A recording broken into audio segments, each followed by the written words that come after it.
the District 96 2020 International Speech Champion. You're listening to a champion.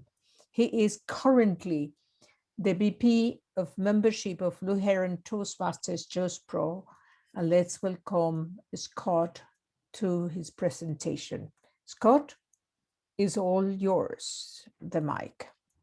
Thank you. Thank you. Do you remember the first time you were truly inspired by a speech? In my first year at downtown Coquitlam Toastmasters, we had a guest speaker.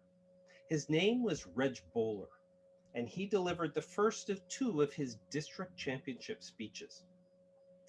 I was shocked at how he took me on a 7-minute journey. It was the story of a knock at the door to inform a family that people had been lost in a car accident. I remember Reg's body movements, his facial expressions, but most of all, the way how he made me feel. And the simple message: tell the important people in your life that you love them every day in case the unthinkable happens. And I wondered, did he manage to captivate me in a journey like that in 7 minutes because he had some special talent? Or was it because he had worked really hard at it? And could I ever get there?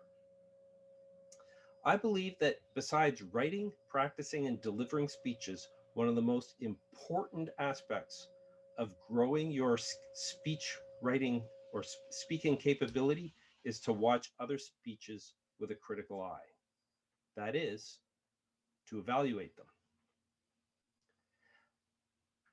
Before we get started, though, I'd like you to go into the chat and share where you are connecting from. Are you in a city and town in BC, in Canada and outside BC, or even outside Canada?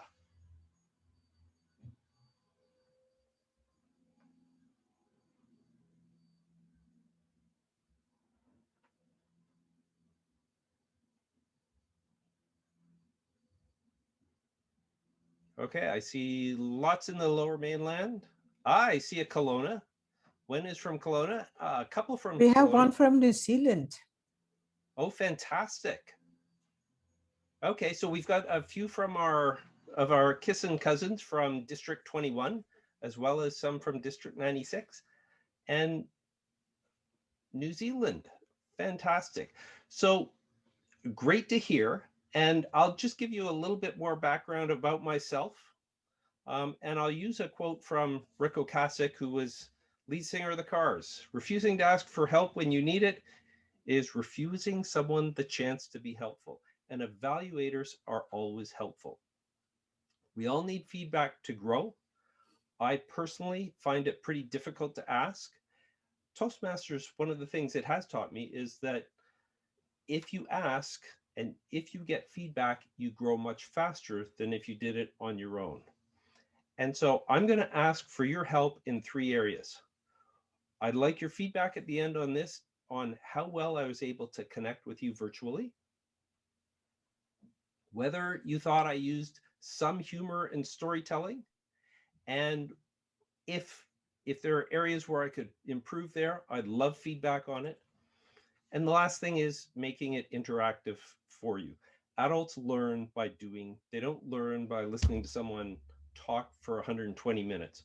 So I'm interested in feedback on the activities we do to get through today's sessions, and anything else that you can think of that would have helped you become more engaged in today's session. So what's on tap today?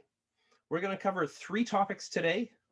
First, we're going to talk about the benefits of evaluations, who benefits, how they benefit. Then we're going to move into the process. And there I'll share a pretty simple process that you can go through to structure the work around your evaluation. Finally, we're going to go into the Evaluation Maven Manifesto, which is a document put out by Rodney Denno, a well-known Toastmaster from Vancouver. And that's going to give you some very specific techniques around how to do an evaluation in practice. I'll share a link to his site in the resources section. You can download his PDF, and it's a worthwhile read. The last thing we're going to do is you're going to practice evaluating one of my favorite speeches from TEDx, and it's under 5 minutes. So you can either make sure you have a pen and paper handy if you like doing that way, or eventually I'll put some documents in the chat which you can download if you like to write on the computer. Finally, and most important, I'll have a few calls to action for you. Knowledge only becomes useful when it's actually applied and shared broadly. So I'm going to make a couple of requests of you at the end of the session. Let's start with some hard data about speaking and evaluating from right here in District 96. Over the years, we have run evaluation contests every year, international speech contests every year, and until a few years ago, we also did table topics and humorous speech contests and tall tales contests. Now, if you look at 4 of the last 6 District 96 evaluation winners, they also have 6 speech championships. So you could ask yourself, do those people just have in their DNA, is it their nature that makes them be able to speak and evaluate really well? Or is it nurture? Did becoming a great speaker and a great evaluator come together, and did they play off each other to make them better? If you don't want to look at people, how about looking at clubs? Blue Heron members have won 2 evaluation contests in 5 years, one in District 96 and one in District 21. They've also collectively won 5 speech contests. So then you can ask, well, is it really just a gravitational pull that brings these great speakers and great evaluators together? Or is there some interplay between clubs that have really great evaluators? Did they produce better speakers? And my assertion today is that clubs and speakers who evaluate well also speak well. What I'm hoping is that you take away here is learning to evaluate well will not only help your club and help members of your club, it'll help you become a better speaker. Now, I don't know if you've ever heard of intentional learning. It's an idea that comes out of psychology, and it talks about how people master skills. There are lots of good articles on it. I've got a link here at the bottom, and I will make sure people have access to the PowerPoint. But this is from McKinsey. Intentional learning starts with a couple of mindsets. The first one is the growth mindset. Growth mindset is where you believe that you can grow through effort. It's not just an innate skill that people have or they don't. It's that certain skills can be developed through hard work and you can get better at it. And I don't know about you, but I've been around Toastmasters long enough to see people who walk in, who start out very uncomfortable as speakers. They work at it, and a year later, they're actually quite competent. And a year after that, they're really excellent speakers. And so I have seen growth time and again at Toastmasters. And as an evaluator, you can help people by reminding them where you have seen growth and offering some specific improvements where they can grow. The second big mindset in intentional learning is curiosity. And that's what drives people to learn. We're curious about what interests us and what we're passionate about.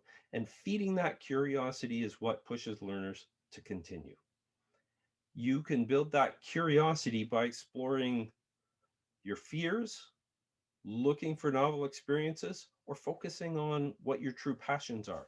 And as an evaluator, you can start and look and recognize that for people and tell them about it in their evaluations.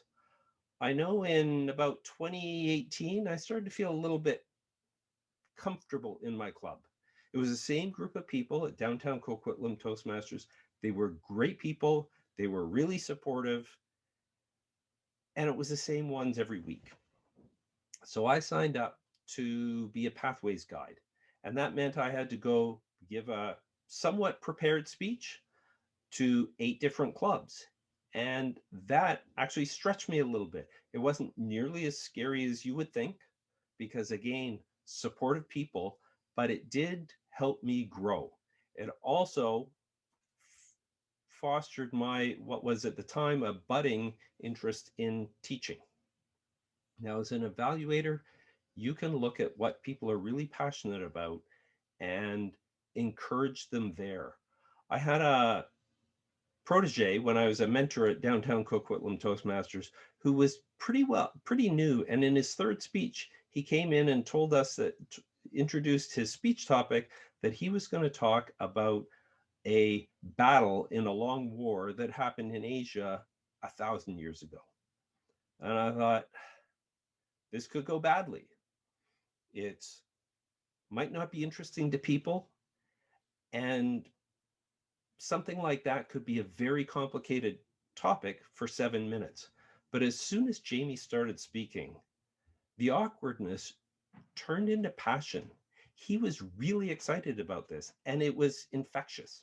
And once he knew that that was something he was really passionate about, he could use that again and again. And so as an evaluator, if you can see that in people, it's a great way to encourage them. Now, there are certain things that intentional learners do pretty well. One, they break things up into small goals. They don't try and solve world peace all at once. They take the larger goal, they break it up into pieces, and you can support that as an evaluator. You always suggest a couple of things. Try and make them clear and try and make them specific, and don't try and turn a new speaker into great in 2 speeches. It takes a little bit of time. Intentional learners can remove distractions. Now, that's while writing the speech, that's more or less on the speaker. And of course, we're quiet and listen carefully at Toastmasters.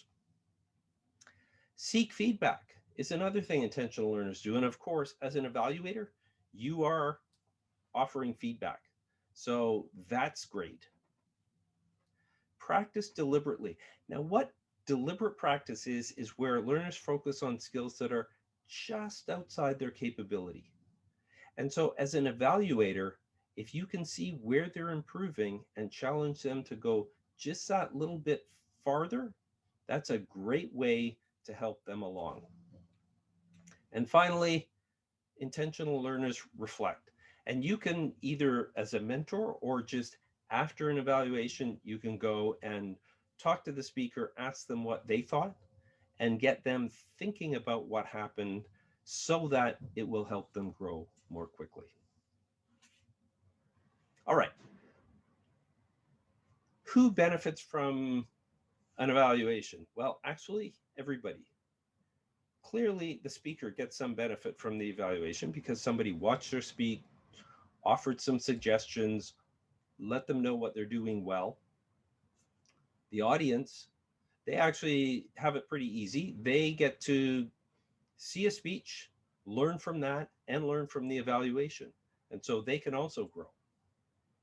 And then the evaluator, and by the way, if you blow up this picture, I'm pretty sure that's the speech evaluator, because that's the only person when I blew up the photo that I could find who actually had a pen and paper out. She had a notebook out, and she's got a nice clear view of the speaker. So I'm going to say that's probably the speech evaluator. All right, let's look at the speaker. In the chat, I was wondering if you can let me know what some of the big benefits are to the speaker when they receive an evaluation.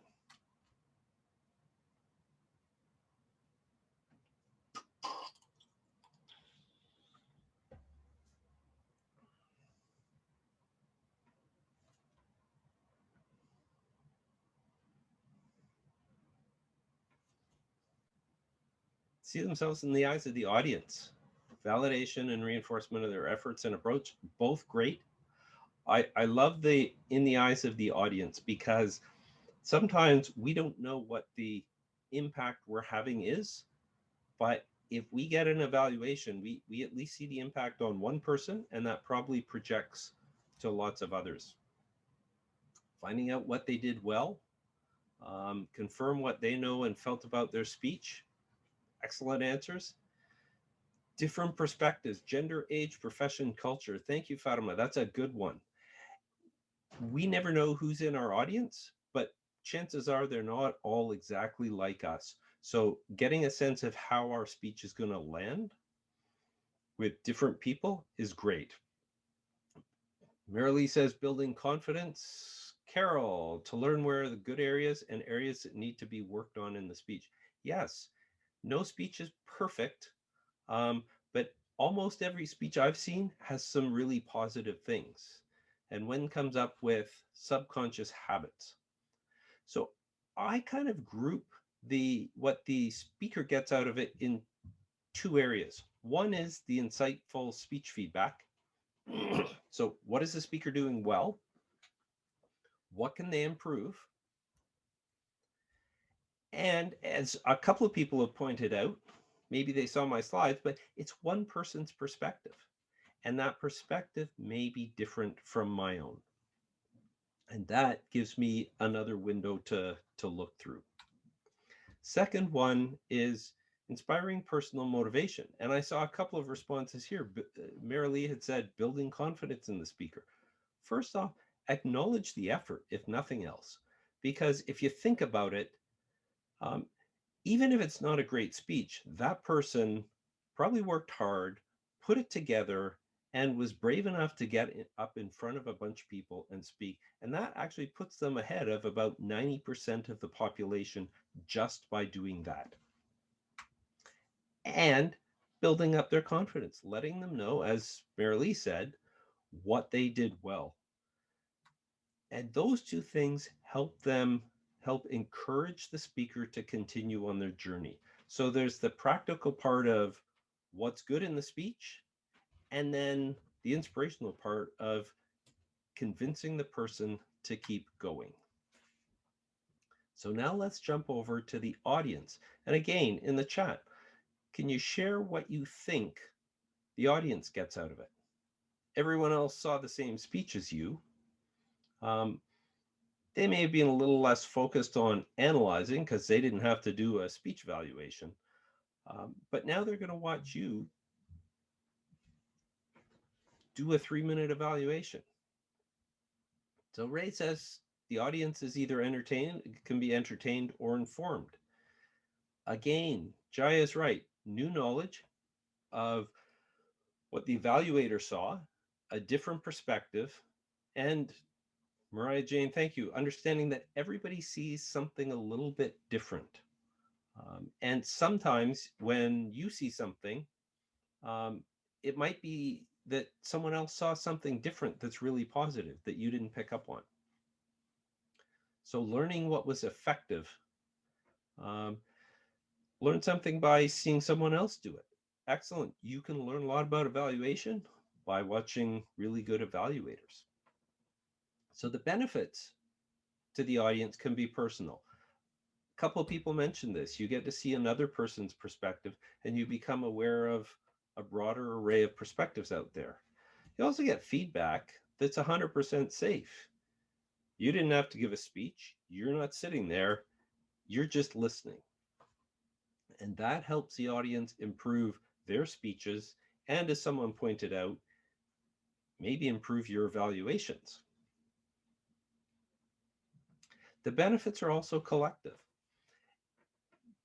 By having good evaluations, everybody's evaluations improves in the club, and that improves the rest of the club when they do their evaluations.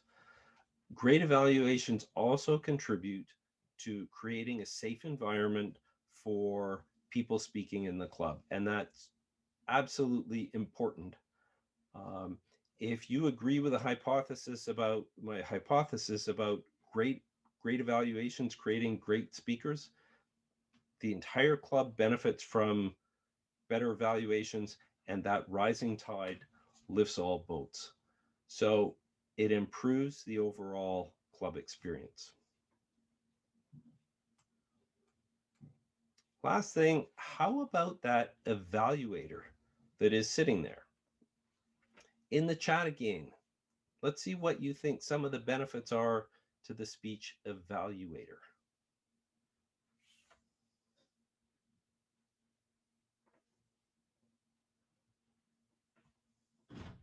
Improve listening skills. Thank you, Marilee. We're going to talk more about that soon. Critical thinking skills. Excellent. For Ray, he sees the things that also show up in my bad habits. Agreed. And when you see someone else do it, it's easy because you don't get called out for it. Developing listening and observational skills and the ability to articulate thoughts. Yeah, it's almost like a table topic. You don't have a lot of time to prepare, so you have to be quick on your feet. Analysis skills. We've got another good listener. Get creative about how to share a way to solve a growth area for the speaker. Ah, I like that. That's from Mimi. Ray says it makes him feel less self-conscious about his abilities. Absolutely. We've got another listening skills and organization. And we're going to talk about several of those things in a little while. So first off, you get to foster growth in other people. And Toastmasters, one of our 4 values is service, the desire to serve others. And I've got a lot of benefits outside of just public speaking coming from being a member of Toastmasters. I've got to see other people improve. I personally have improved based on feedback from others. And I actually, because of what I've gained, that's why I am motivated to give what I've learned back to other people. In service, it's kind of like payback for what I've benefited from. And you get to learn and share different perspectives. There are lots of people on this planet that you're going to have to interact with. And the more different perspectives you get exposed to as an evaluator, just carefully listening and understanding a speech, the more you will personally grow. So you get to build better relationships from doing evaluations. You also grow as a speaker. So besides growing everybody else, there's selfish reasons. Practicing an evaluation will grow your skills as a speaker, one, because you have to put together a speech on pretty short notice, but active listening is one step in being able to evaluate well. And the more you get used to doing that, the better you will get at speaking. It builds communication skills, but watching other people, you can learn from their positive things, and you can grow from their mistakes as well. So as a speaker, you get to listen actively and interpret, which is the critical thinking that a few people mentioned. You deliver an impromptu speech, and you yourself build better skills as a speaker through evaluation. All right. Part 2, we're going to talk a little bit about the process of evaluation. And we've talked a little bit about how speaking is a little bit like a table topic. You don't have a lot of time to prepare, but it's not quite, you have minutes, not seconds, like a table topic, and not days like a prepared speech. And evaluations, like anything that people have been doing since 1924 when Toastmasters started, there is a process. The process evolves over time. It certainly evolved in the last year as we've gone virtual and things have changed up a little bit. Speech evaluation is far too diverse and nuanced to say, this is the best practice. This is the single way to do it. But there are certainly some good practices that'll make you a better evaluator. And if you follow these over time, you'll adjust and adapt and you'll grow and you'll become a better evaluator. let's suppose you went in and Dolly here just gave a rousing speech entitled Seizing Power to her club, Woolly Bleatmasters. You're looking out at the audience about to deliver an evaluation. Dolly, being a bit fatigued after such a commanding tour de force of a speech, she's the one staring back at you blankly. Now, in the poll, I'd like you to tell me who has the most power in the speaker-evaluator relationship. You, the evaluator, or Dolly here, the speaker? In the chat. In the chat.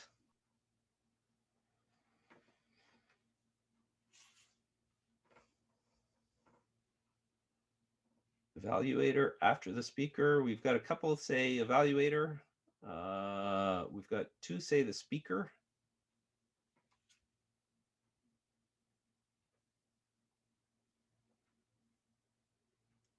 Another one evaluator. I'm not sure. Different, both different types of power.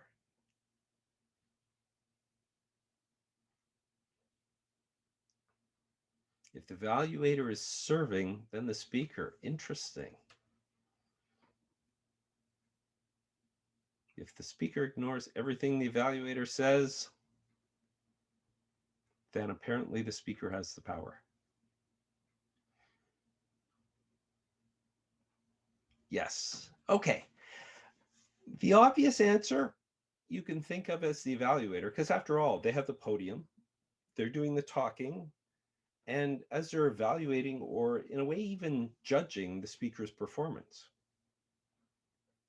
But in this case, Dolly chose the topic, she had time to prepare, and you're up there commenting in front of a bunch of other people who are going to judge you on your evaluation. So could go either way. But if you define power as the ability to affect change, then Dolly has the power. As an evaluator, you have soft influence. You can offer something and you can persuade, but Dolly is the one who's going to walk away and either act or not act on whatever guidance you have to offer. So despite her fatigue and her blank look, Dolly's looking pretty powerful here, isn't she? What this means as an evaluator is if you approach the task with a degree of humility, knowing you're just offering your opinion,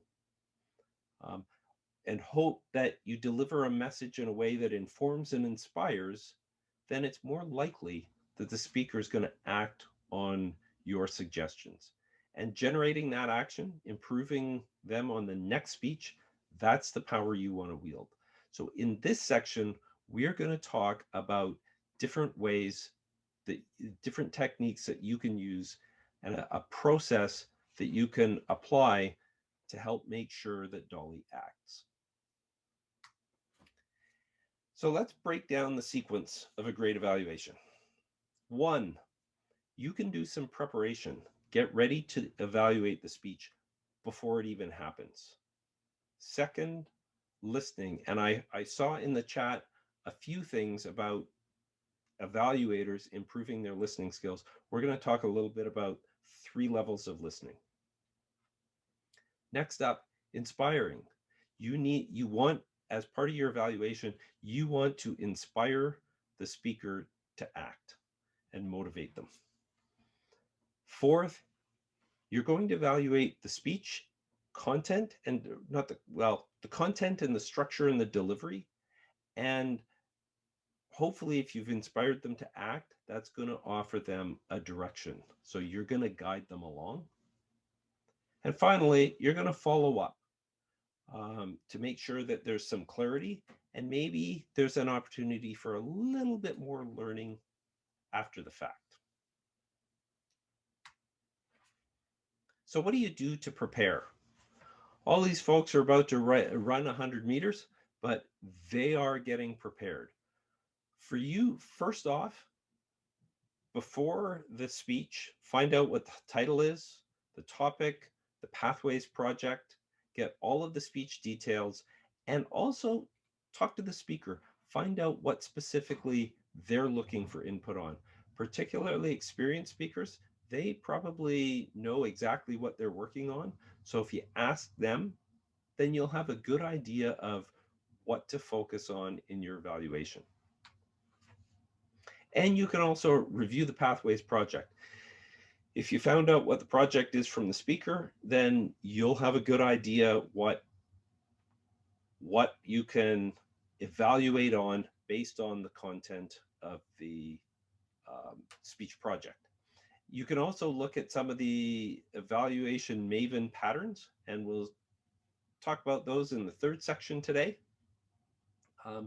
And you can pick one of those that will help guide your evaluation.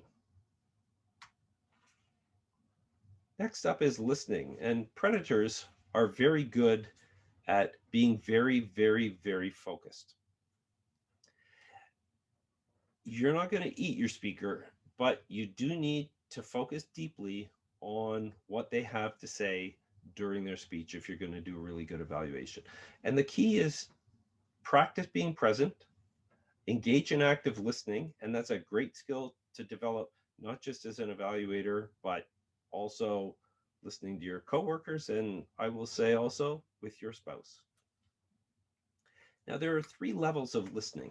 The first level is internal listening. This is when you're listening and you're relating it to what's going on in your head. How does this affect you? What personal experience did that story remind you of? And it's often something you do in a discussion with someone when you have an opinion. When they say something, you're not really listening to their opinion, you're listening to create your next response. You can go beyond that. And level 2 is focused listening. And here in focused listening, you're completely focused on the other individual, not yourself. You're listening carefully to their words, their meanings, the tone of voice, their emotions. You're watching their body language. And in truly authentic speeches, all of those things, if they're really well done, will be giving the same message. And the level 2 listener can pick up on this. So the evaluator is listening to stand in the shoes of the speaker as they're explaining their story or what happened to them. Next up, we have global listening. And global listening goes even beyond that. So you're not only listening to what's said, you're listening to maybe what wasn't said or what was the message behind it. You're also looking at the audience and seeing how they're reacting to the speech. Is the speaker bringing the energy up in the room, or is the energy starting to dissipate? Global listening takes real practice, and it's harder to do in a virtual environment, but really great listeners also interact with the whole audience. As an evaluator, you do have to spend some time at level 1 because you're going to have to deliver an evaluation. But if you can move up to level 2 and level 3, you will start seeing deeper insights for the content of your evaluation, and you can give a progressively better and better evaluation. The practice is, or the key is practice and learning intentionally. And we talked about what intentional learning was a little earlier. Number 3, inspiring the speaker. Now, if you look at this photo, I'm willing to bet that the vista on that ridge over there by, I don't know if that's river or lake or ocean, but I bet that's really a great view. But we're not there yet. And it looks like there's a really long way to get to that greatness. Right now, we're stuck here struggling through this pile of rocks, hoping that once we get through that, we'll get to a nice smooth plain and we'll have the perseverance to make it to that ridge. Now, fortunately, this hiker's got a couple of buddies sitting in front of him to help him along. And if you think about it, That's a little bit like what a Toastmasters journey is, isn't it? You have a goal to be an excellent speaker, but you're not there yet. You're stuck in here in these rocks, trying to stop saying or forgetting your speech because you're nervous. Or maybe you're just talking in a monotone the whole time. And you don't yet know what you don't know. And so you're trying to find your way along this path. You know that when you're there, it'll take a lot of work, but it will be better.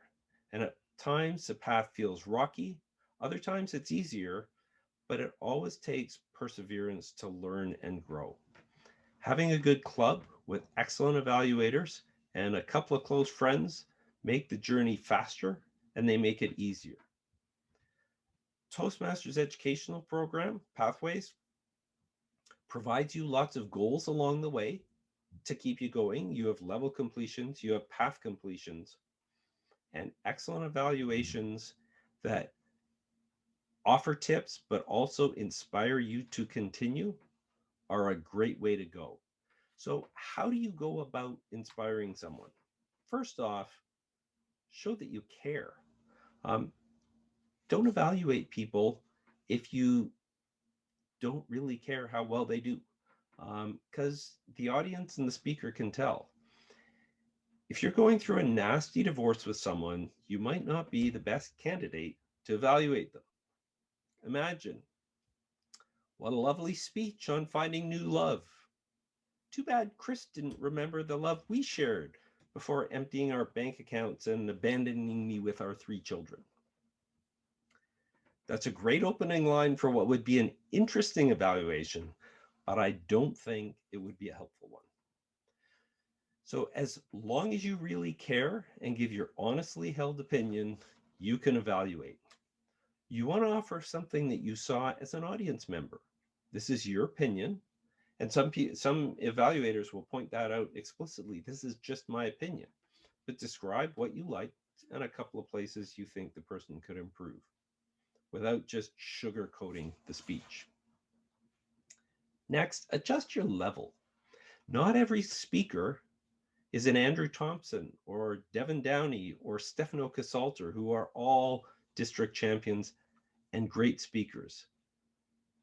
Not every speaker is one of those yet. And yet's an important word because Andrew and Devin and Stefano were all newbies once upon a time, and they worked hard to get where they are. So think of the person who you're evaluating are just not there yet. Recognize where they are in their journey and adjust your evaluation to help them take the next step. An inexperienced speaker needs as much encouragement as they do tips. So don't tell them the 9 things you notice that they could have done better. That can be overwhelming and demotivating. They can't even remember all 9 anyway. They're still here in these, stuck in some of these rocks in the journey. So pick 1 or 2 things to get them through those rocks and inspire them to keep going. With an experienced speaker, you can be a little tougher on the evaluation, highlight the areas where they were strong, but also give them tips to help them level up. Third, be positive. One of my favorite phrases in an evaluation is even more. Quite often you'll see a speaker that is just starting out working on body language because they used to stand still, or maybe they're just starting to put some vocal variety in. They're not there yet. So instead of saying, I'd like to see more vocal variety, you can acknowledge what improvement you have seen and encourage them with something like, I really like Dale's vocal variety, imitating voices during the story, and I'd like to see even more of that throughout their speech. It's still a tip for improvement, but it's offered in an encouraging way that recognizes that Dale's working on this and has made some progress, and it encourages Dale to keep going. Next up, highlight the big picture. Here we are on these rocks. The big picture is we want to get to that vista way over yonder. Becoming a great speaker takes time and practice. And sometimes we get caught up in the details and forget where we are. We get mired into the weeds. As you get to know people in the club, take a moment to remind them in an evaluation how far they've come. Step back a little bit. And yes, it's a long haul, but with the positives, you can share how much better they are now than when they started. It reminds them that your suggestions are not really criticism, but next steps to help them on their journey in the bigger picture. The path is not always linear. There are always ups and downs. And sometimes when someone shows significant improvement, be sure to congratulate them.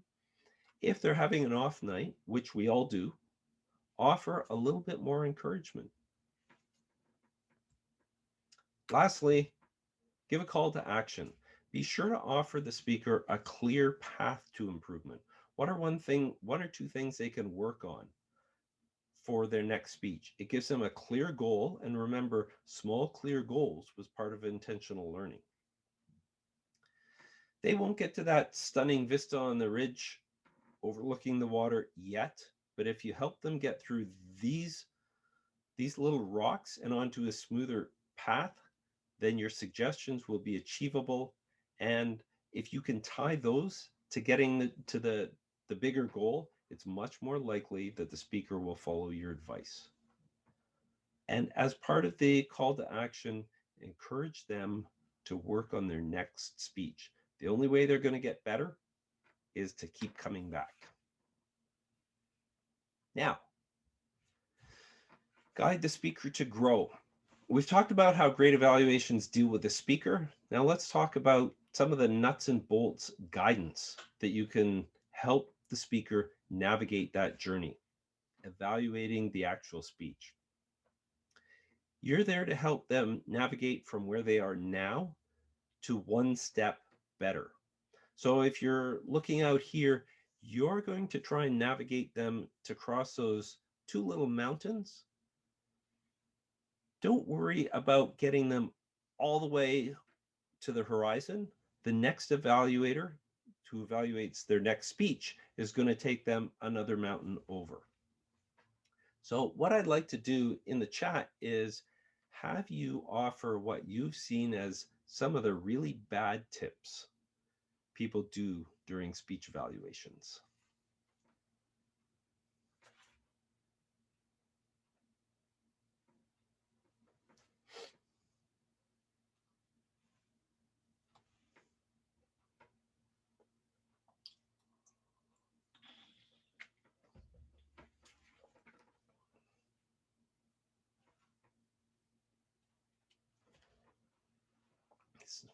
What have you seen in a speech?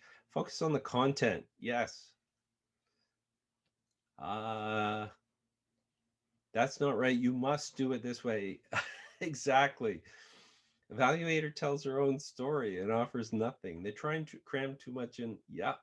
All of those are things that I've seen people do. In fact, all of those things are things I've done. Structural issues with the speech really pointed out poorly. Yeah. And so I'll offer a few ideas, but what I'd like you to start thinking about is how do you turn these problems into a positive? It's very hard for the brain to process, don't do this. It's a lot easier to process what it does. So if instead of saying, don't do this, if you can offer an alternative, then you can absolutely help them move along more quickly because it gives their brain something that it can actually proactively do.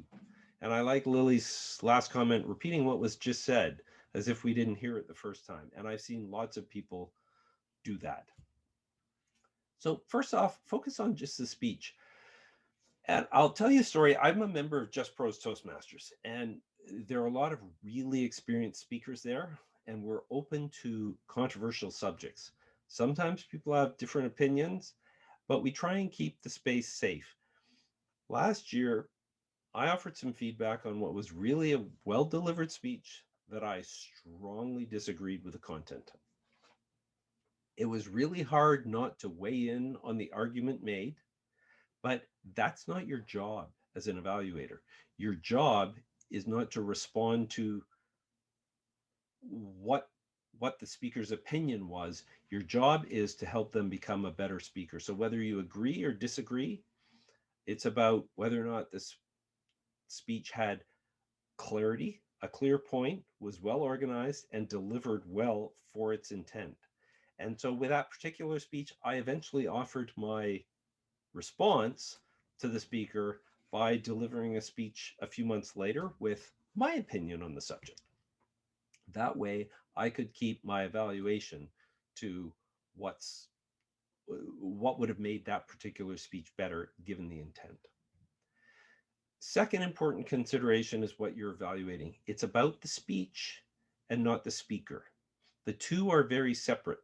And when you're offering people feedback generally, if you can talk about behavior and not personalize it, it's a lot easier for the person to receive it. So I can change my behavior, but if you tell me I have to change myself, then I'm not going to listen. I'm going to stop listening. And so if you can always keep it about behavior of the speech and not make commentary about the speaker themselves, you will really encourage people a lot more. And the other thing is, and as Lily mentioned, I've seen lots of inexperienced evaluators repeat half the content of the speech. We all just saw that. And it takes up a bunch of your 3 minutes of time. You can absolutely refer to parts of the speech, but only do that if you're making a point. And so do it very purposely and make it clear what point you're making about what you saw. Second are a couple of grammatical points. Be from you to everyone. First, this is your personal evaluation. It's your perspectives. So be clear about that right up front. Sometimes you can make some of the issues in the speaker sound more like they're about you. So rather than saying, I'd really like the speaker to speak more loudly, you could say, I had difficulty hearing the part where Pat whispered during the story, because that makes the problem a little bit like you, but the speaker still draws, well, if Pat can't hear, then clearly that's their experience. So I have to make sure that my entire audience can hear. Second thing is the audience for your evaluation is not just the speaker, it's everybody in the room. So I would highly recommend using third person. So Pat did this. Did you notice how Pat did that? Rather than looking at Pat and saying, you did this, you did that, I like this, Pat, great job. That way, if you use you, then most of the audience thinks you're having a conversation with Pat and they're going to tune out. And you want the entire audience to learn from your evaluation. So do it in the third person. If you want to congratulate them at the end, absolutely congratulate Pat. But for the majority of your speech, try and use third person. Show some of your active listening. We talked about what that was, and you can experience a speech on multiple levels. What did you see? What did you hear? What did you feel? Those are three common elements of an evaluation, and we'll talk a little bit about them later. Practice varying your feedback to cover all of those elements. It shows that it's not just content, it's not just delivery. Try and offer commentary on how things work together.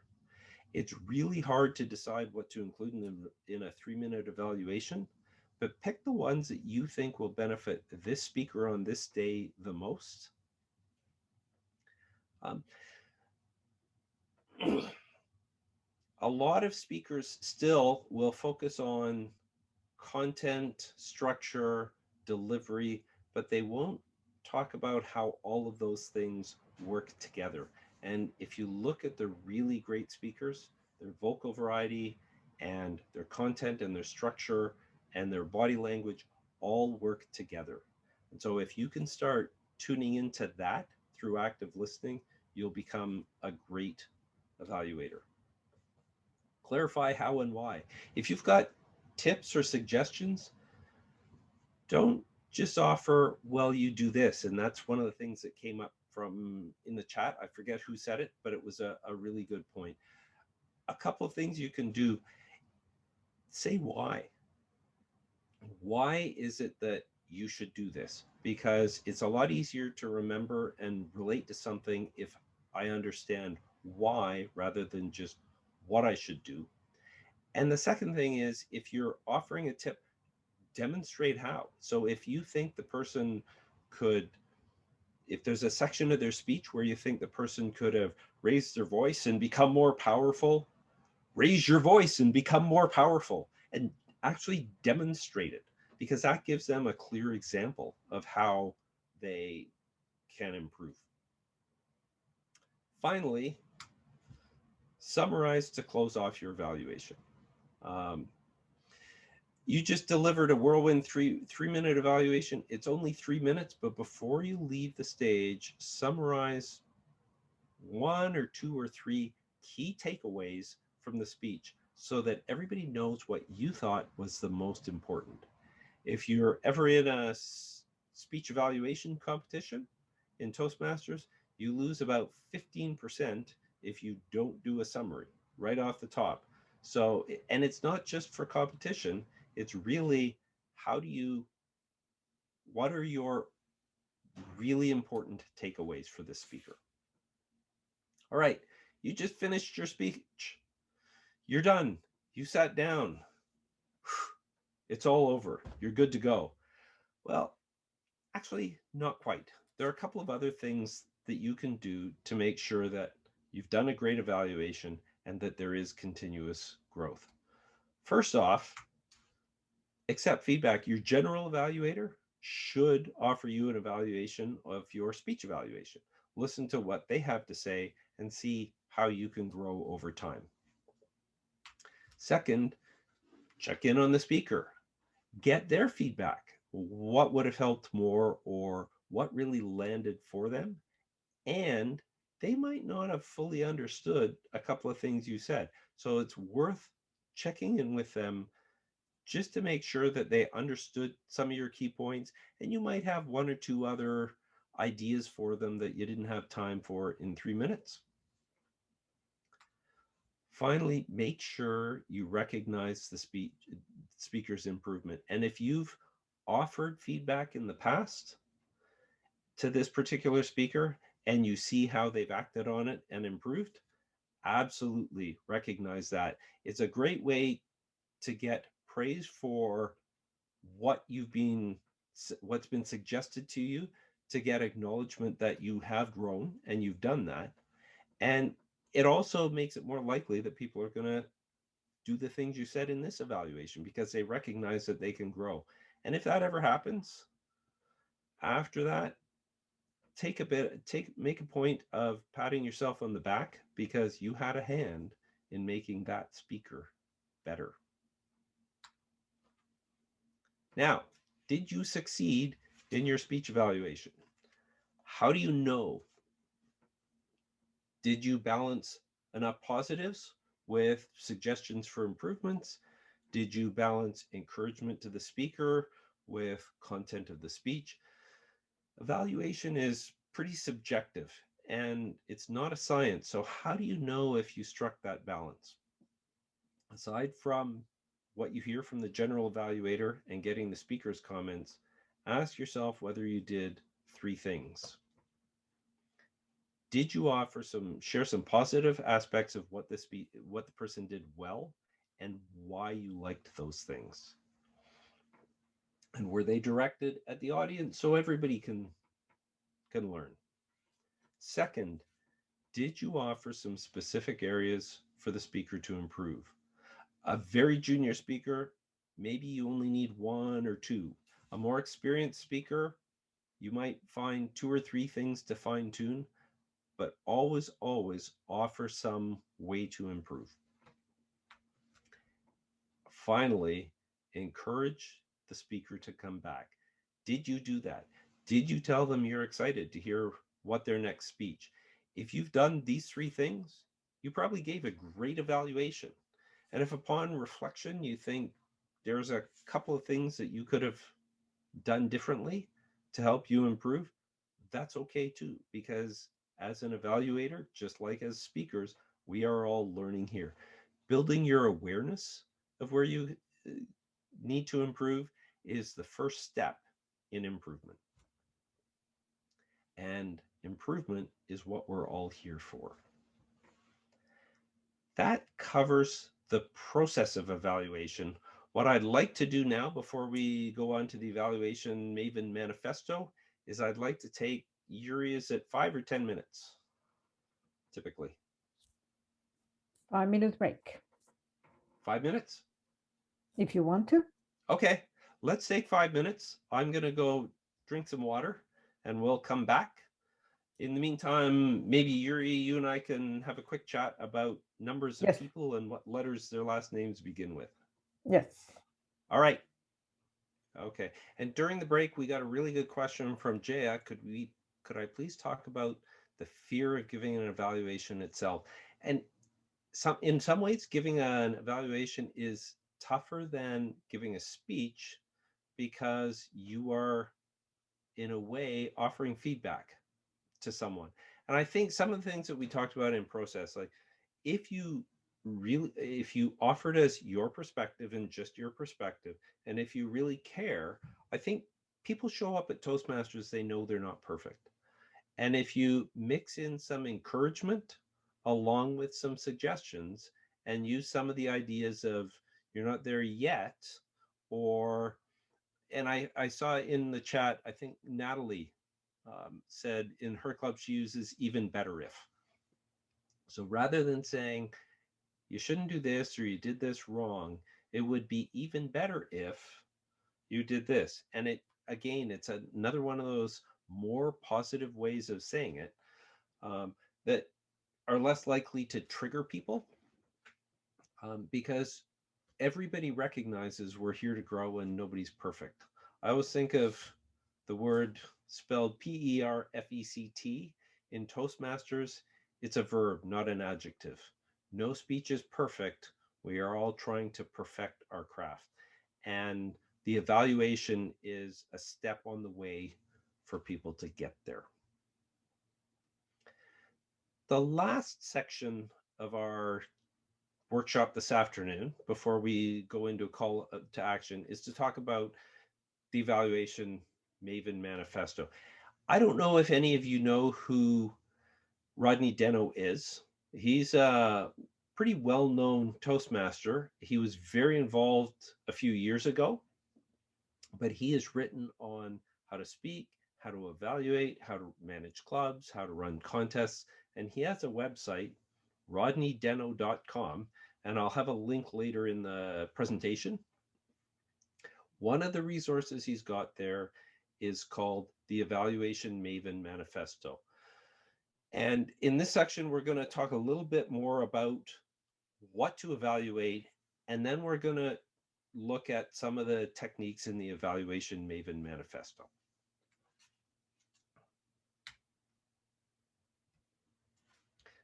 The structure of evaluation is really pretty similar to the structure of a speech. You want to have a captivating introduction. It's only 3 minutes, but you really still want to get people's attention by doing a nice introduction. You want standard protocol, acknowledging the speaker, the chair, and fellow Toastmasters and most welcome guests. You want a structured body, whether you're offering some positives, some tips, and some motivation, and we'll talk about some structures in a few minutes. You do want to have a good structure to your speech so people really understand what they're taking away. You do want a summary that gives you those last couple of takeaways, and you also want an encouraging conclusion to offer some inspiration to the speaker and convince them to come back. What are some of the things you can evaluate? When I watch a great speech, I always feel like the speaker's taken me on a journey, whether that's entertaining or informative. It can be inspiring. It doesn't have to change my life, but by the time I get to the end of the speech, I do want to be changed in some way. I might get new awareness of something, a new perspective, or there might be some action that the speaker wants me to do. Even with an entertaining speech, if it just makes me feel better than I did 7 minutes ago, I think the person has accomplished something.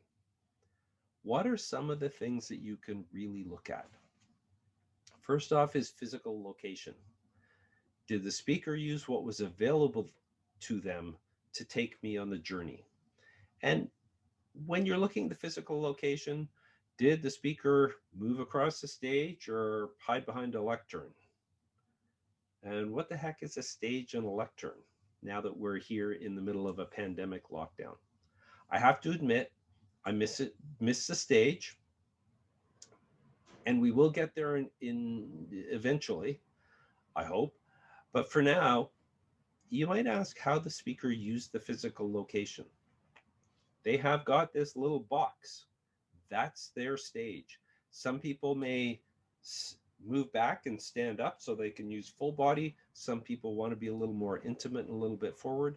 But how well did they use that rectangle? If they've got slides, were they distracting or were they helpful? You can look at the speech content. Was the journey that they took me on relevant and worthwhile? Was there a clear purpose to the speech? Did it have value to me and other members of the audience? Did the speaker use appropriate language that the audience could understand? Was the topic interesting? There are lots of things you can do to enhance the content. You can use analogies to explain things. You can use stories. You can use poetic devices like similes and analogies and metaphors. You can make it fun to listen to. You can add vibrant descriptions of experiences. And at the end of it, is there really a clear message that you took away? You can evaluate the speech structure. With the journey analogy, did I stay on the journey the whole way? Or did I fall off somewhere along the way because I got lost? Here you're evaluating whether the speech was easy to follow. Did the speaker break it down in a logical way with a clear opening, a body, and a conclusion? Were there smooth transitions from one topic to the next? And were there topics that you really didn't understand how they fit into the speech? Or were there things that you think could have been added to the speech? Then there's body language. Did the speaker use their body to show me the journey? The best prop that a speaker has is their body. It's always there. The only question is, did they use that body effectively? From the beginning of the talk, did the speaker command the stage with confidence? Did they gesture where it enhanced the speech and not make it distracting? And what about facial expressions? Did they use those? In a virtual world, this changes a little bit. So instead of owning the stage, you have to own that little rectangle. Did they use the whole square effectively? Here, facial expressions become much more important because quite often you can't get full body gestures. You've only got the person's face. The other thing that comes up a lot more is vocal variety is more important in a virtual world. So for vocal variety, did the speaker use the speech? Did the speaker use their voice to enhance the journey? Was there a variety of tones and cadence, slowing down at careful points and speeding up when the action comes? Did the speaker convey emotions through their voice? In a virtual world where everybody's got headphones on, the voice becomes a really important part of your speech. Finally, speaker intimacy. Did the speaker tell you about the journey, or did they make you feel like you were right there with them every step of the way? Intimacy comes with strong human connection. Did they make eye contact with people? Or in the virtual world, did they look straight at the camera? Did they engage the questions with the audience with some questions? Or even better, did they engage people on an emotional level where you could really feel the emotion in the speech? Were they vulnerable? Did they tell personal stories so that you got to know them even better as a person?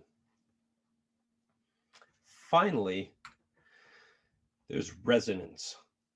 All six of these different elements of what you can evaluate are great, but a really great speaker makes them all work together. The speech is not about the parts, but it's about the whole package. So did these elements work together in concert to evoke change and motivate me to act? Were the gestures consistent with the content? Did the structure build intimacy? Did the voice change with physical location? And did that location match the stories? And was the body language right at that point in order to connect with you emotionally? Huh. Now ask yourself, can you cover all that in 3 minutes with a nice opening, a structured body, and a great conclusion while encouraging the speaker? Me neither.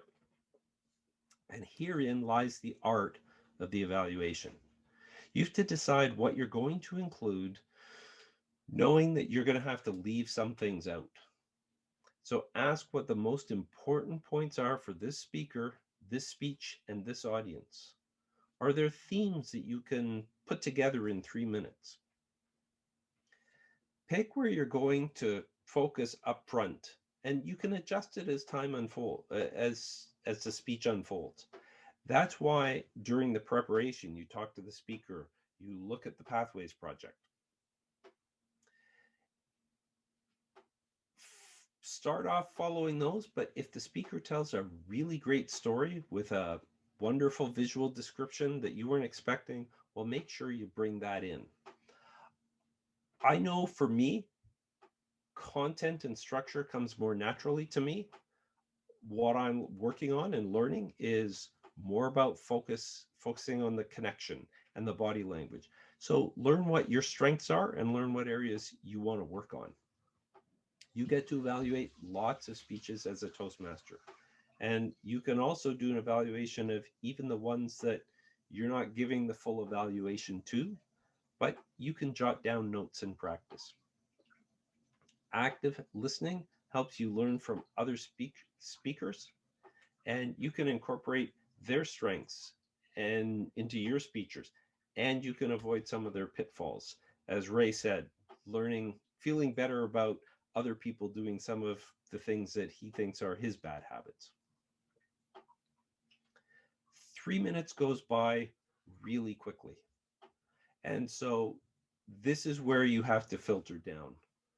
Pick a focus area, adjust, make sure you experiment across multiple evaluations, and again, learn from other speakers. Evaluation Maven techniques. There's a link, and I'll make sure that folks have access to the link there for Rodney Denno's Toastmasters resources. He's got a PDF file that is called the Evaluation Maven Manifesto. It's got lots of different techniques or ways of filtering down the content of your evaluation. And most of them have a nice little acronym. So for example, ANSVA is great for persuasive speeches. Did the speaker get your attention? Did they establish a need, offer a solution, visualize a future, and give an action or a next step? COD is a very simple one. Talk about the content, the organization, and the delivery. FLOW, which is not an acronym, looks at the introduction, the body, and conclusion. So it The goal of flow is really to see whether or not the speech flowed well from start to finish. Gift. This is a good one for really experienced speakers who are probably going to teach the audience something about speaking just through demonstration. So offer what's good, inform folks of what you saw, offer a couple of fine-tuning things to your excellent speaker, and ask and thank them at the end. Glove looks at gestures, language, organization, voice, and enthusiasm. So it's just 5 areas where you can offer feedback. Heard, saw, felt. This emphasizes appeals to the emotions. Pies is very motivational. So offer some positives, some improvements, some encouragement, and summarize. And a very similar one is pose.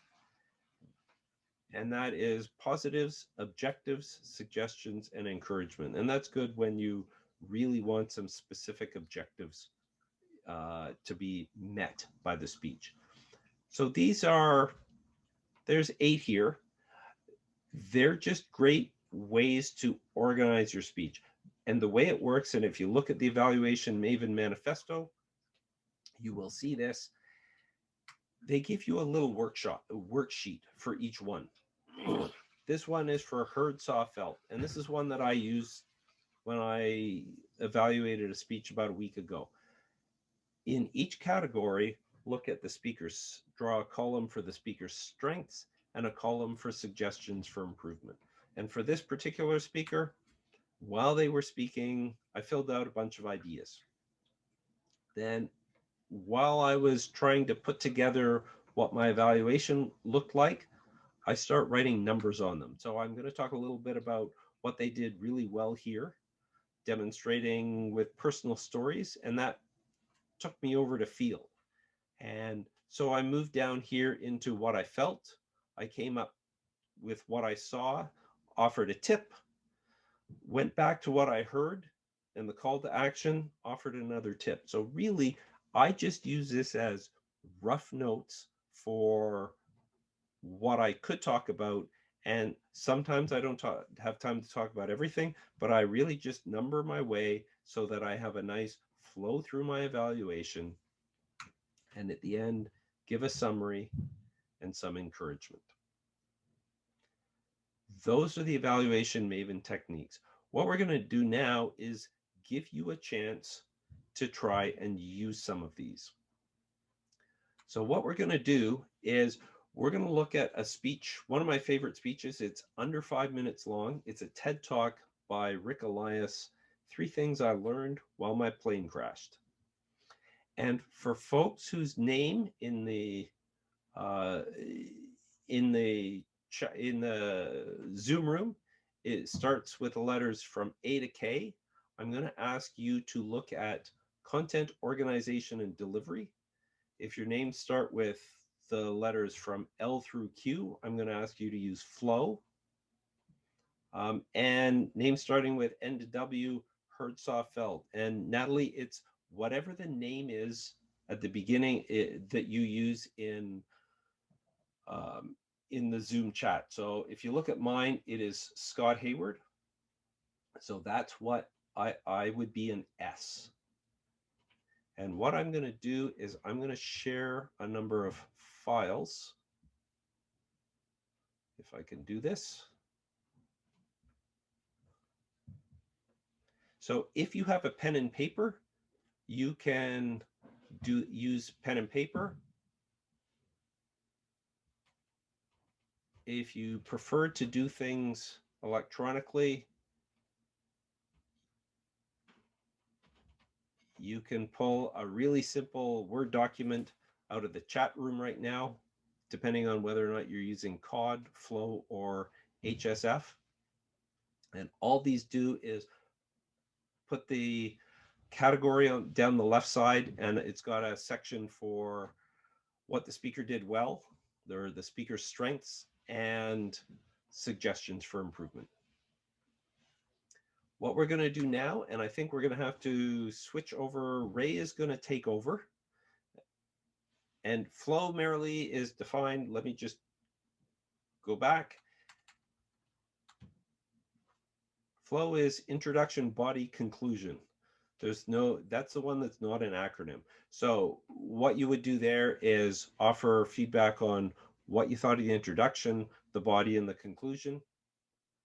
And those are the three areas, and what you thought the speaker's strengths were in those areas and where you thought they could improve. And as you see in my evaluation, I didn't find tips in all of them. You can write strengths and tips, and then when you actually give the evaluation, you're going to offer what you think, or you're going to give your speaker an evaluation based on the subset of things that you think you can weave together in a nice speech. So what we're going to do is Ray is going to take over the screen and he is going to play the video. Then we're going to move into breakout rooms. Again, if your name's A to K, you're going to go into we'd like you to evaluate using COD. If you're L to Q, use flow. And if your name starts with N through W, use L2M, please. I'm sorry. Pardon me? L2M. L2M. Sorry. Okay. That was me. Thank you for that.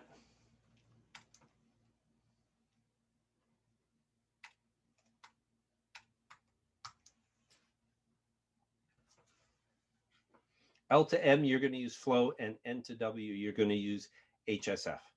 And once we've all watched the video together, we'll split you up into breakout rooms. And what we're going to ask you to do is we're going to give you about 7 or 8 minutes in the breakout room. And we're going to ask you to discuss your speech evaluation and pick someone who's going to come back and deliver an evaluation of Rick's speech. So imagine a big explosion as you climb through 3,000 feet. Imagine a plane full of smoke. Imagine an engine going clack, clack, clack, clack, clack, clack, clack. Sounds scary. Well, I had a unique seat that day. I was sitting in 1D. I was the only one who could talk to the flight attendants.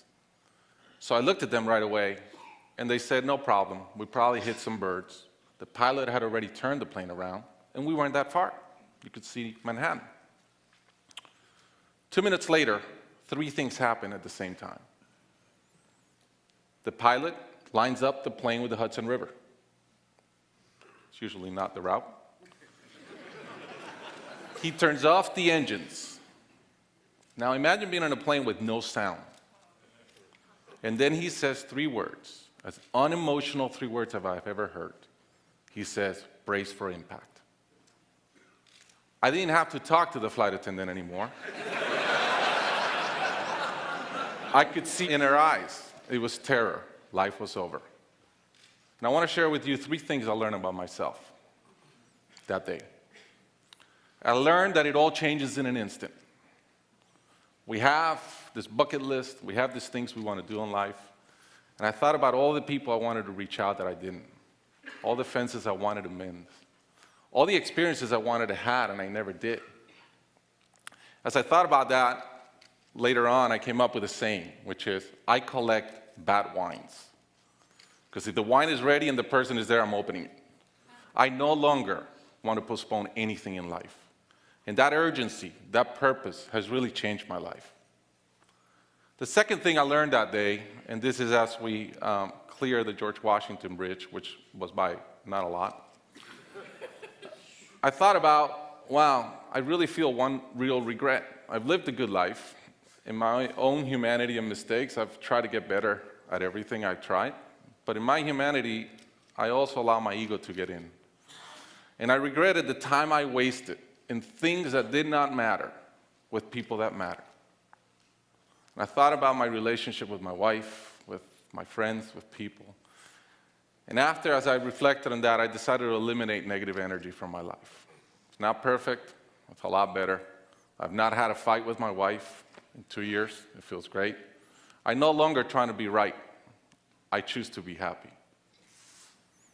The third thing I learned, and this is as your mental clock starts going 15, 14, 13, you can see the water coming. I'm saying, please blow up. right? I don't want this thing to break in 20 pieces like you've seen in those documentaries. And as we're coming down, I had a sense of, wow, dying is not scary. It's almost like we've been preparing for it our whole lives. But it was very sad. I didn't want to go. I love my life. And that sadness really framed in one thought, which is, I only wish for one thing. I only wish I could see my kids grow up. About a month later, I was in a performance by my daughter, first grader, not much artistic talent, yet. And I'm bawling, I'm crying like a little kid. And it made all the sense in the world to me. I realized at that point, by connecting those two dots, that the only thing that matters in my life is being a great dad. Above all, the only goal I have in life is to be a good dad. I was given the gift of a miracle of not dying that day. I was given another gift, which was to be able to see into the future and come back and live differently. I challenge you guys that are flying today. Imagine the same thing happens on your plane, and please don't. But imagine, and how would you change? What would you get done that you're waiting to get done because you think you'll be here forever? How would you change your relationships and the negative energy in them? And more than anything, are you being the best parent you can? Thank you. So what we're going to do now, as I said, we're going to move you into 3 breakout rooms. And the folks that were using content organization delivery are going to have about 5 or 6 minutes to talk about, we'll give you 6 minutes to talk about what you saw in those 3 categories. The flow people will talk about introduction, body, and conclusion. The HSF folks, heard, saw, felt. And at the end of it, we're going to come back, and what I'd like each room to do is pick a volunteer to offer a 3-minute evaluation.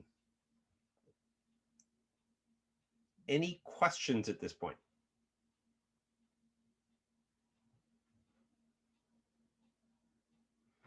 All right, with that, I will move things into the able hands of Yuri to move everybody into breakout rooms, and we'll see you in 6 minutes. Excellent. All is yours. All right. Our name starting with A to K, we're going to do COD, Content Organization Delivery. Who from your room would like to do a 3-minute evaluation? All right, Scott, Jaya here. So I volunteered. Excellent. Perfect. Hold on, I'll just spotlight you if you want to be on video, or do you? You're going to spotlight me, but it'll just be my a still image. I'll leave it as it is then. All right. For the content, we like the opening. Imagine that it started off with, but the event itself was downplayed. It was quite relevant to the frame of time, and there was an important message for everyone to think about with calls to action at the end. For the organization, it felt like the actual speech started a minute after the opening. It was well organized in that there were 3 points that were easy to follow, and it had a great closing. For the delivery, it was easy to understand, but we would have preferred or like to see more vocal variety. Would have liked to pause to actually think and imagine at the beginning, and the speaker could have used more fear to increase the impact of what they were talking about. And that is the evaluation. Thank you. Excellent. Thank you so much. Next up, how about our flow team? I'll go. It's Liz here. Okay. Okay, I'll go ahead. Hi, everyone, fellow Toastmasters. Wow, what a speech. I was just taken on this journey of near-death situation, which probably many of us here have rarely had the opportunity to experience. Now, for the speaker, I thought that his introduction was very descriptive. It set the scene for what we are about to hear. I loved that he engaged humor. He described where he was, who he was talking to, and the humor helped take away, helped engage the audience to really hear what he was going to say afterwards. Now, for the body part, the body of the speech, I liked how the speaker used transitions to help guide us. Point 1, point 2, point 3, by using transition phrases such as first, second, and third. So we were able to follow throughout his entire speech. My 1.4 suggestion for making it a little more crisper is to start off by, in each point, state the main point clearly, use your example to illustrate it, and then bring back that main point so that we can clearly understand what the main point of each bullet point was. I liked how the conclusion summarized his points, but for me personally, I only caught 2 of them. And it would be nice for him to capture all 3 and to make it also more broader to the audience by touching on the emotions. But overall, I thought that this was a very powerful speech that took us on that emotional journey with him. And I thought that the humor, in fact, at the beginning, translated or took away some of that tough, challenging, emotional feelings that we could feel in a speech like this, because it was so serious. And yeah, I felt, I almost cried personally after hearing that, but I thought it was very powerful. So that's my evaluation. Thank you so much, Liz. And our third evaluator is going to be whom? Good afternoon, fellow Toastmasters. So yeah, our group of only 3 of us. We had one person, Wen, who's a brand new Toastmaster. This was only her second Toastmasters meeting, and Natalie, who was in our group of 3, and we were doing the HSF method. So we wrote a bunch of stuff down, but of course my book is not going to be viewable in the camera with my virtual background on. So we talked about things that we heard. Some of the things that we heard were things like using his counting, so counting his 1s, 2s, and 3s, but also using his hands to count them in terms of what we saw. So 1s, 2, 3. In the opening, what you could feel when he was doing his clack, clack, clack, clack, clack, clack, clack, clack, clack. That sound at the beginning of the of his presentation was also just a really interesting way to put you in the seat in the plane with him. Some of the feedback, we did have some feedback for him, and it was specifically with what we saw.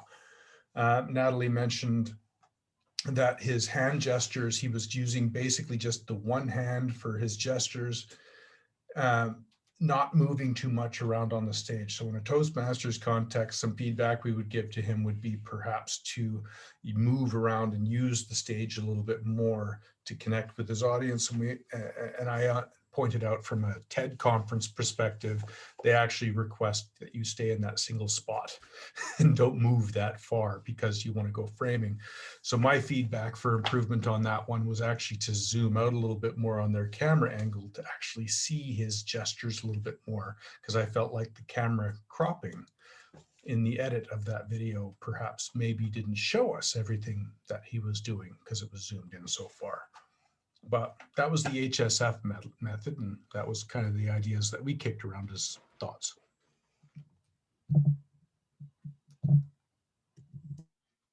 All right, well, thank you, Jay and Liz and Ray, for evaluations. A couple of things I observed about all 3 of them. And when Jaya did the COD, there seemed to be, because it's COD, a little more focus on content and organization, which is normal. And sometimes that de-emphasizes delivery. But I really like the fact that that group also adapted and they brought in a little bit more focus on delivery because they thought that was important. So no matter which technique you're going to use, it does give you some structure and probably triggers you to start looking at certain things. But again, you can still adapt, and whatever you see is what you're going to evaluate. I noticed with Liz's evaluation of flow, she talked about the powerful opening, which was really great. That's part of flow, is what is the opening. She also looked at body, the transitions, and flow really is about transitions. And she talked about 1, 2, 3 points. So that makes you look at things from a perspective of structure and transitions throughout. But she still also talked about touching on the emotions. And so that didn't restrict that evaluation from just looking at intro, body, and conclusion. You can still bring things in. And then Ray's last one, the heard, saw, felt, what they heard, and the fact that he was using his hands was certainly one. The feel, I would have said saw or heard was the clack, clack, clack, clack, clack, but they felt it. And that was a kind of a cool observation. So each of those evaluations was really good. Each one focused a little slightly on slightly different things. And this is where you get to choose going into the evaluation. You're certainly going to decide, I'm going to focus a little more on this or a little more on that based on the project, the speaker, and just how I feel today. And that gives you enough focus so that you can scope down all those million things that you could say about a speech. It kind of filters them down to say, here's what I'm looking for, but it doesn't completely restrict you. You still have the opportunity when something really appeals to you, you can certainly bring it in. So again, thank you to all three of our speakers. Great evaluations. I really appreciate the fact that you put yourselves out there and tried something you just learned 5 minutes ago, in order to share what you saw. We're coming to the end of today's journey. Before we go, I would be remiss if I didn't ask you for a few calls to action. Just to go through some of the key points that we've talked today, I hope that you leave changed. That doesn't mean you have to quit your job, leave your spouse, and move to an island in the South Pacific. But I do hope that you take a little bit different perspective or have learned something about evaluations today. First off, I hope you understand the concept of intentional learning and having a growth mindset and feeding your curiosity. I also hope that you go away appreciating how evaluating a speech benefits the speaker, the audience, and yes, you, the evaluator. Second, I hope that as you go away, you'll see an evaluation as a bit of a combination of art and science. There's a science to the process, and there's that nice 5-step process of prepare, listen, inspire the speaker, guide the speaker, and close off. And I hope that you learn that there's a balance in the evaluation between offer some positives, but a couple of tips, appeal to things about the speech, but also build up the person so that they'll come back. And third, I hope that you appreciate the richness of all of the things you can evaluate. That can be physical space, content, structure, body language, vocal variety, speaker intimacy, and how all of those things fit together. And with some of the evaluation Maven techniques, I hope that you'll go look up the PDF and we'll make sure that you have access to it. In fact, I think Marilee has posted it in the chat. Thank you, Marilee. It's got some great ideas. Try using these, and really what that does is takes that humongous job of all these things that you could evaluate on. It takes them back to give you some structure to reduce that from a really huge problem to something that's a little bit more manageable. So today, you're going to walk out of this session and you're going to do something.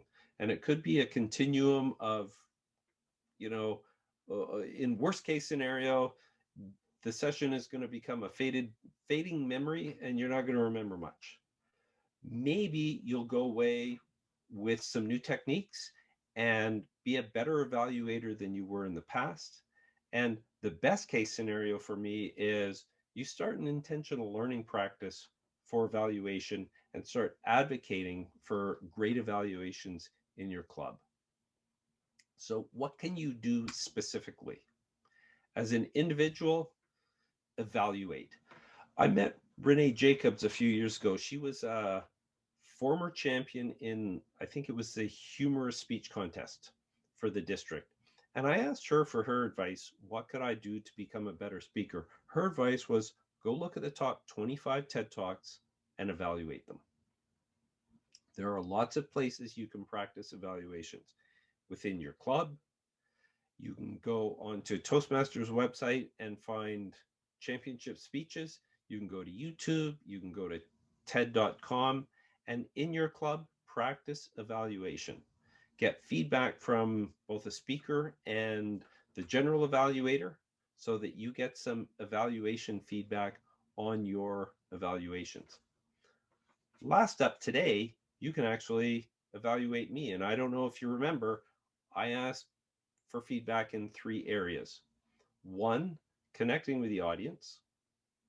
2, using humor and storytelling. And 3, making the session interactive. My email is at the bottom of this slide. Send me an email after the session. Give me an evaluation. Offer a couple of things you liked. And try and find at least 1 or 2 tips that would have made the experience better from your perspective, because that's what I'm interested in. Second, what can you do in your club?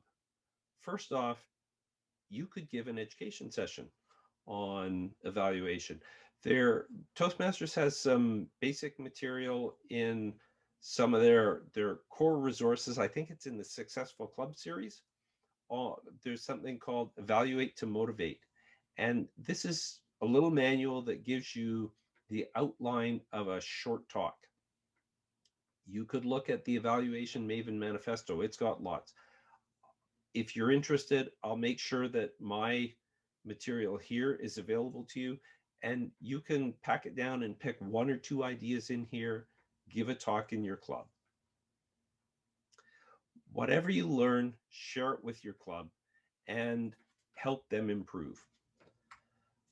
Last thing, some clubs, and I've been in a couple of advanced clubs where they do roundtable evaluations.